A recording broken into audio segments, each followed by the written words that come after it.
হুমায়ুন কবিরের পর এবার বিস্ফোরক তৃণমূলের যুবনেতা সুদীপ রাহা। পদ হারিয়ে কি বললেন সুদীপ? মনোবীক্ষণ পলিক্লিনিক, চিকিৎসার জগতে এক দশক। এখন এখানে সব বিষয়ে ডাক্তারবাবু একসাথে তলায়। ফোন করুন 7477799515 এই নম্বরে। হুমায়ুনের পর এবার পদ হারালেন তৃণমূলের যুবনেতা সুদীপ রাহা। তৃণমূলের টিভি মিডিয়া মুখপাত্রের তালিকায় রদবদল, তালিকা থেকে বাদ পড়ল নাম। পদ হারালেন যুব তৃণমূলের নেতা সুদীপ রাহা, পরিবর্তে এলো নতুন মুখ। এই নিয়ে বিস্ফোরক সুদীপ।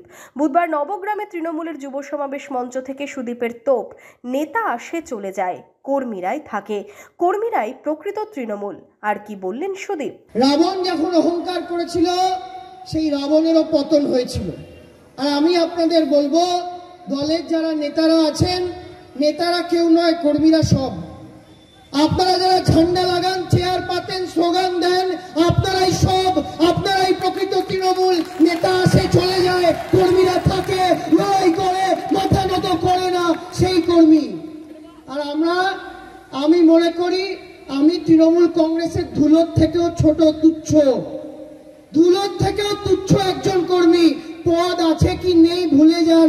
দলের আপদে বিপদে ছিলাম, আছি, ভবিষ্যতেও থাকবো। মমতা বন্দ্যোপাধ্যায়ের লড়াই, মমতা বন্দ্যোপাধ্যায়ের ত্যাগ, মমতা বন্দ্যোপাধ্যায়ের আন্দোলনের ইতিহাস আমাদের জীবনের প্রেরণা।